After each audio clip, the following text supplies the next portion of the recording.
आप देख रहे हैं न्यूज स्पोर्ट जीरो चैनल। आप सभी को न्यूज स्पोर्ट जीरो में स्वागत है। मैं हूं अंशिका चौधरी।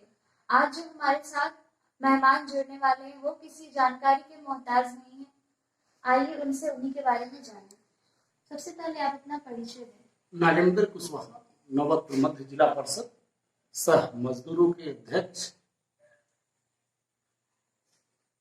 तो स्वागत है, आपने हमारी बात को रखने के लिए मेरे पास आए, इसके लिए आपका हार्दिक स्वागत है। में आप जिला पार्षद हैं। विगत 5 सालों में आपने क्या क्या किया? अंशिका जी, हम लोग नौबतपुर मध्य से 2016 में चुनाव जीते थे।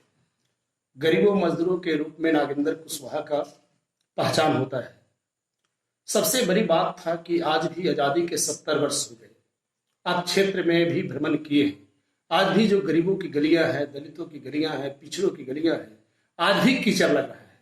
नागेंद्र कुशवाहा ने 2016 में बातें समाज के बीच में रखा था कि जब मुझे मौका मिलेगा इस गलियों को पक्कीकरण करेंगे, नालियों को सुदृढ़ करेंगे और ईंट सोलिंग करेंगे। उसका परिणाम रहा कि दरियापुर में छोटक नट से महेश दास के घर तक ले नाली और ईंट सोलिंग का काम कराया गया। दरियापुर टोला में देवनंदन जादव के घर के पास पीसीसी कराया गया। दरियापुर में सूरज वर्मा के घर के पास पीसीसी का काम कराया गया। जगदीशपुर में पीसीसी का काम कराया गया। मलिया गौरा में पीसीसी का काम कराया गया। आपका अबगिल्ला में नाली का निर्माण कराया गया। सुकुमार जी का गली को पीसीसी कराया गया। रुस्तमगंज में विनय चौधरी के गली को का नाली का निर्माण कराया गया। सरिस्ताबाद में नाली का निर्माण कराया गया। पैनापुर में ईंट सोलिंग का काम स्कूल तकले करने का काम किया गया। हेमंतचक में पीसीसी का काम कराया गया है। उसके बाद आपका सुदामा यादव की गली टार पर है, गोपालपुर टार पर, वहां उनकी पीसीसी कराया गया है। पाली में ईंट सोलिंग का काम कराया गया है। हीराचक में ईंट सोलिंग का काम कराया गया है। इस तरह अनेकों काम जिला परिषद में हुआ है जो आजादी के 70 सालों में नहीं हुए थे और आज सुदृढ़ हुआ है।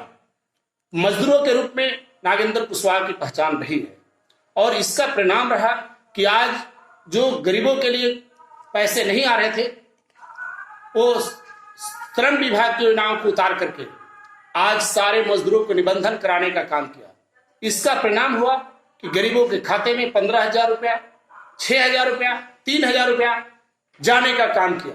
उसके साथ साथ आज जो है बीमा के रूप में 4 लाख रुपया मिलने लगा है। उसी का परिणाम हुआ कि बरकी कोपा में रघुवीर पंडित की पत्नी छत से गिर कर डेथ कर गई और निबंधित मजदूर था, उसके खाते में 4 लाख रुपया भेजा गया। मलियागढ़ में विजय साव को रोड एक्सीडेंट हुआ, उनके खाते में 4 लाख रुपया भेजा गया। आपका नौबतपुर में जितेंद्र राम डेथ कर गए, उनके खाते में 2 लाख रुपया भेजा गया। अजमा में विजय जी की पत्नी डेथ कर गई, उनके खाते में 4 लाख रुपया भेजा गया। नारायणपुर में लक्ष्मी सुधीर की मौत हो गई, उनकी पत्नी को 2 लाख रुपया भेजा गया। इस प्रकार अनेकों, बीरपुर में विजेंद्र पासवान के रोड एक्सीडेंट में मौत हो गई, उनके घरों में 4 लाख रुपया भेजा गया।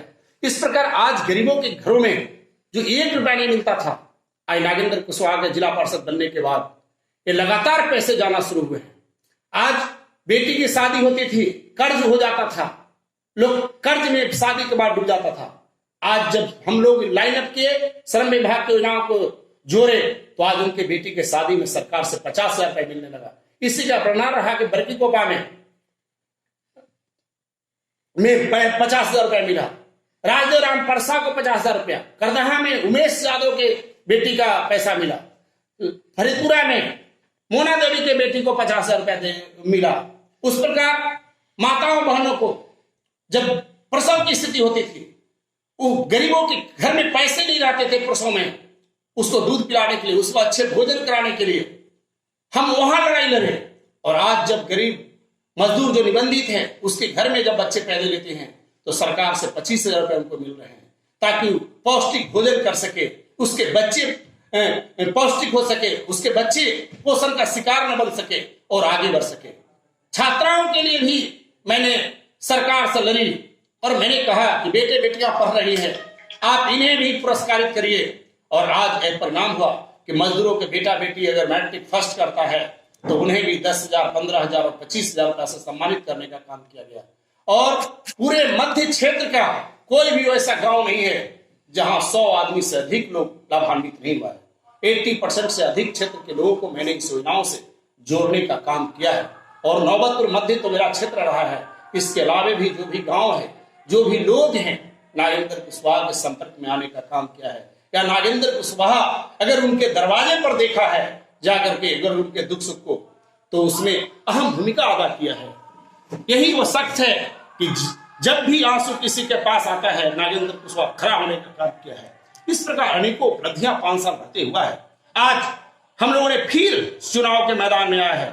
आज मनरेगा योजना के द्वारा पशु शेड बनाने का काम हम लोगों ने शुरू किया है। आज भी क्षेत्रों में आजादी के 70 साल हो गया, आज भी जानवरों के लिए खरंजा नहीं, ईंट सोलिंग नहीं है, उसके लिए घर नहीं है। जानवर आज भी बाहर रह रहा है, कीचड़ का शिकार हो रहा है। आज हम लोगों ने वह भी मनरेगा योजना से स्वीकृत कराया है। बालूबंदी और लॉकडाउन के चलते काम स्टार्ट नहीं हो पाया, लेकिन अगर जैसे ही मौका मिलेगा, चुनाव के बाद हम लोग को मौका मिलता है, सारे जानवरों के लिए जो पशु शेड हम लोगों ने स्वीकृत कराया है उसको पूरा करने का काम करेंगे। यह लक्ष्य है। और जो बचे हुए नली गली है, इस बार के रीजन में हम लोग प्रयास करेंगे कि पूर्ण हो जाए। हमारे रहते आज कोई भी बेटियां, कोई भी महिलाएं पर दमन का शिकार नहीं हो रही है। पूरे क्षेत्रों में सुरक्षा की व्यवस्था हमने किया है। 5 साल रहते हुए कहीं पर कोई घटना नहीं घटी। सारे लोग के लिए, हर भाइयों के लिए सुरक्षा की व्यवस्था किया है। इस प्रकार जो जिला परिषद रहते हुए जो जिला की जिम्मेदारी था, पंचायती राज के रूप में एक बड़े भाई की जो भूमिका थी त्रिस्तरीय पंचायत में, मैंने निभाते रहा। हमारा संबंध मुखिया से भी अच्छा रहा, समिति से भी रहा, वार्ड सदस्यों के घर में भी बैठने का काम किया, गरीबों के घर में बैठ करके समस्याओं को हल करने का काम किया है। इसलिए विकास के मुद्दे पर हम लोगों ने आगे रहा है। और निश्चित रूप से हम कहते हैं कि जहां 80% गरीबों की आबादी है, नागेंद्र कुशवाहा वहां जीत करके आएगा। और 80% गरीब मेरे साथ है, चाहे जिसको जितना करना है लड़े। नागेंद्र कुशवाहा गरीबों के बीच में अपनी बातें रख रहा है और नागेंद्र कुशवाहा जीतेगा। यह हम भूमिका है और यही मुद्दा है। इसी मुद्दे पर हम चुनाव के मैदान में आ रहे हैं। इस बार जनता के बीच आप कौन से मुद्दे पे वोट लेने जा रहे हैं? देखिए, पिछले बार हम गरीबों के मुद्दे पर श्रम विभाग की योजनाओं को उतारने का काम किया था। इस बार उद्योग विभाग की जो योजना है, जो हमारे माननीय मुख्यमंत्री का सपना है, वे चाहते हैं कि गरीब लोग उद्योग लगाए, स्वरोजगार के क्षेत्र में हो। और उसके लिए 10 लाख रुपया अनुदान दे रहे हैं, जो 5 लाख उसमें माफ होगा और 5 लाख रुपया उनको 8 साल तक ब्याज मुक्त रहेगा। नागेंद्र कुशवाहा उस योजना को नौजवानों के बीच में उतारना चाहता है। और उसके लिए हमने कौशल विकास योजना के तहत प्रशिक्षण भी शुरू कराया है। ब्यूटिशियन का प्रशिक्षण हमारे यहाँ चल रहा है, जो निःशुल्क चल रहा है। प्लम्बर का प्रशिक्षण निःशुल्क चल रहा है। मशरूम का प्रशिक्षण हम लोग निःशुल्क चला रहे हैं। इस प्रकार अनेकों प्रशिक्षण को हम लोग निःशुल्क किया है। और अगर मौका मिला तो उद्योग विभाग का जो माननीय मुख्यमंत्री का सपना है कि हमारे लोग जो बेरोजगार है उसको हम रोजगार दें, उसको हम उतार करके सफल करने का काम करेंगे। मनरेगा योजना के द्वारा माननीय प्रधानमंत्री का योजना है कि सब जानवरों के लिए पशु शेड बने। हमने उस पर काम किया है। हमारे आज भी बहुत सारे कच्चे घर हैं, हम उस पर भी काम कर रहे हैं, सर्वे करा रहे हैं। और पंचायती राज से मुखिया हो, समिति हो, वार्ड पार्षद है, उससे कोऑर्डिनेशन स्थापित करते हुए हम इंदिरा आवास की समस्याओं को भी दूर करने का प्रयास करेंगे। आज भी हमारे माताओं बहनों के लिए शौचालय के लिए परेशानी हो रही है। आज भी सारे घरों में शौचालय नहीं बना है। हम उस मुद्दे को भी हल करने का प्रयास कर रहे हैं कि मौका मिलेगा तो हम इस मुद्दे को भी, समस्याओं को भी हल करेंगे। समय कम रहा है, पिछले 5 सालों में हम लोग को समय कम मिला। 2 साल कोरोना लॉकडाउन के चलते बर्बाद हुआ है। हमें काम करने का समय कम मिला है, नहीं तो बचे हुए मुद्दे थे हम इस बार में सुलझाने का प्रयास कर रहे थे। लेकिन लॉकडाउन और कोरोना के चलते हमारी समय कम मिला है। जो बचे हुए मुद्दे हैं इस बार करेंगे। कुछ नली गली बचा है, उसको भी इस बार का जो कार्यकाल होगा उसे पूरा करने का काम हम करेंगे। इन्हीं बात को धन्यवाद।